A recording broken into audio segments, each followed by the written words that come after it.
Iran এবং ইসরায়েলের মধ্যে যুদ্ধ শুরু হওয়ার পর এখন পর্যন্ত ইসরায়েল ইরানের শীর্ষ স্থানীয় নেতৃবৃন্দকে টার্গেট করে করে একের পর এক নিহত করছে। শুধু তাই নয়, গতকাল রাতটাও ইরানের জন্য ছিল একটা ভয়াবহ এবং বিপর্যয়কার একটি রাত। গতকাল রাতে ইরানের সবথেকে প্রভাবশালী গোয়েন্দা প্রধান মোহাম্মদ কাজেমিকে হত্যা করেছে ইসরায়েল। শুধু মোহাম্মদ কাজেমিকে নয়, মোহাম্মদ কাজেমির প্রধান সহকারীকেও হত্যা করেছে এবং আরও একজন জেনারেলকে হত্যা করেছে। অর্থাৎ এই দিয়ে একের পর এক ইসরায়েলের হামলায় ইরানের শীর্ষ স্থানের নেতৃবৃন্দ হত্যার শিকার হচ্ছে এবং এটার মাধ্যমে ইরান মূলত তার নিরাপত্তা, ইরান মূলত এর শীর্ষস্থানের নেত্রীদেরকে কোনোভাবেই নিরাপত্তা দিতে ব্যর্থ হচ্ছে। তবে এরই মধ্যে মার্কিন প্রেসিডেন্ট ডোনাল্ড ট্রাম্প তিনি আরও একটি বোমা ফাটালেন, এমন এক বিবৃতি প্রদান করেছেন যেটা বোমা ফাটানোর থেকেও ভয়ঙ্কর একটা বোমা হিসেবে গ্রহণ করা হচ্ছে। মনে করা হচ্ছে যে মার্কিন প্রেসিডেন্ট ডোনাল্ড ট্রাম্পই তাহলে ইরানকে এই মুহূর্তে রক্ষা করলো। তিনি এত বড় একটা গুরুত্বপূর্ণ পদক্ষেপ নিয়েছেন যে পদক্ষেপের কারণে ইরানকে তিনি মারাত্মক এক বিপর্যয় থেকে রক্ষা করেছেন। মার্কিন প্রেসিডেন্ট ডোনাল্ড ট্রাম্পের দুজন সহকারী তারা ফক্স নিউজকে এক বিবৃতির মাধ্যমে উল্লেখ করেছেন যে মার্কিন প্রেসিডেন্ট ডোনাল্ড ট্রাম্প যখন জানতে পারে যে ইসরায়েলের গোয়েন্দা সংস্থা মোসাদ তারা প্ল্যান করছে আয়াতুল্লাহ আলী খামেনিকে হত্যা করবে, এটা জানার পরপরই মার্কিন প্রেসিডেন্ট ডোনাল্ড ট্রাম্প উনি সরাসরি এই পরিকল্পনা আটকিয়ে দেন। তিনি নিষেধ করেন যে কোনোভাবে আয়াতুল্লাহ আলী খামেনিকে হত্যা করা যাবে না। যদি ইসরায়েল এ ধরনের কোনো পদক্ষেপ ভবিষ্যতেও নেয় তাহলে মার্কিন প্রেসিডেন্ট ইসরায়েলের বিরুদ্ধে অবস্থান নিতে বাধ্য হবে। এভাবে আয়াতুল্লাহ আলী খামেনিকে হত্যা করা থেকে বিরত রাখতে সক্ষম হয়েছেন মার্কিন প্রেসিডেন্ট।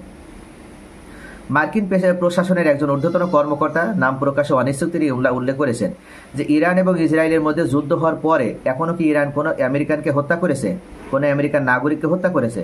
করেনি। শুধু কি তাই, এখন পর্যন্ত ইরানের সাথে যুক্তরাষ্ট্রের যে শত্রু ভাবাপন্ন পরিবেশ সেই 1979 সাল থেকে তৈরি হয়েছে, তারপরও কি ইরান কখনো কোনো মার্কিন নাগরিককে অবৈধভাবে বা অন্যায়মূলকভাবে হত্যা করেছে? করেনি।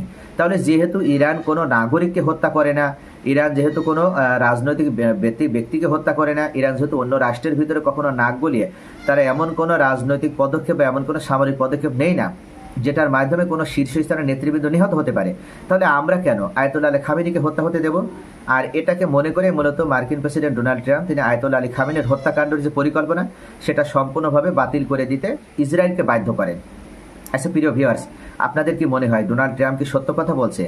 আমার মনে হয় ডোনাল্ড ট্রাম্প কখনো সত্য কথা বলছে না, কারণ ডোনাল্ড ট্রাম্প ইতোমধ্যে ভয় পেয়েছে।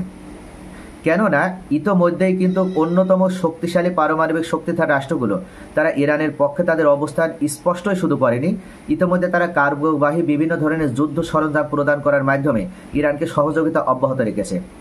গতকালকের ঘটনা, চীন থেকে একটি কার্গোবাহী যুদ্ধ বিমান ইরানে পাঠানো হয়েছে এবং সেই কার্গোবাহী বিমানে করে বিভিন্ন যুদ্ধ সামগ্রী প্রদান করা হয়েছে।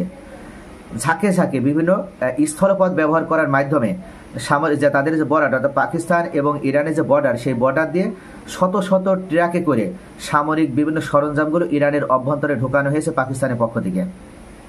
তো এই মুহূর্তে বিশ্বের বিভিন্ন শক্তিধর রাষ্ট্রগুলো তারা ইরানের পক্ষে অবস্থান নিয়েছে।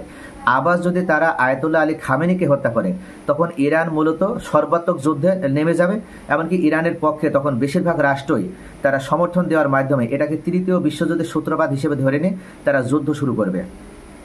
আর এই ধরনের একটা আশঙ্কা থেকে মার্কিন প্রেসিডেন্ট ডোনাল্ড ট্রাম্প বরং আমেরিকার নিরাপত্তা নিশ্চিত করার জন্যই, ইসরায়েলের নিরাপত্তা নিশ্চিত করার জন্যই এবং মধ্যপ্রাচ্যে অবস্থিত আমেরিকান যে সামরিক ঘাঁটিগুলো রয়েছে সেই সামরিক ঘাঁটিগুলোর নিরাপত্তা নিশ্চিত করার জন্য এবং মার্কিন স্বার্থ সংশ্লিষ্ট যে প্রতিষ্ঠানগুলো রয়েছে, যে স্থাপনাগুলো রয়েছে সেগুলো রক্ষা করার জন্যই মূলত ডোনাল্ড ট্রাম্প তিনি এই পদক্ষেপ নিয়েছেন।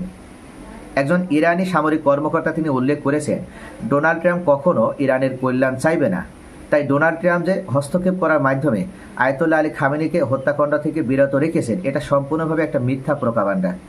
অর্থাৎ ডোনাল্ড ট্রাম্প এই বিবৃতি দেওয়ার মাধ্যমে একসাথে তিনি দুইটা উদ্দেশ্য সাধন করতে চাচ্ছেন। অর্থাৎ তিনি চেষ্টা করছেন যে সাপও মারবে আবার লাঠিও ভাঙবে না। তিনি ইসরায়েলকে ব্যবহার করে একের পর এক ইরানে হামলা করছে এবং শীর্ষ নেতৃস্থানীয় ব্যক্তিদেরকে হত্যা করছে।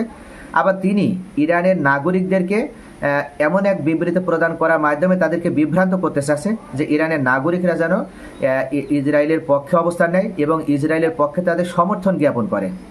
মার্কিন প্রেসিডেন্ট ডোনাল্ড ট্রাম্প মূলত এটাই বোঝাতে চাচ্ছে এবং মার্কিন প্রেসিডেন্ট ডোনাল্ড ট্রাম্প তিনি ইরানের নাগরিকদের সহানুভূতি এবং সমর্থন পাওয়ার জন্যই এই বিবৃতি প্রদান করেছে বলে ইরানের এই সামরিক কর্মকর্তা উদ্ধৃতি দিয়েছেন।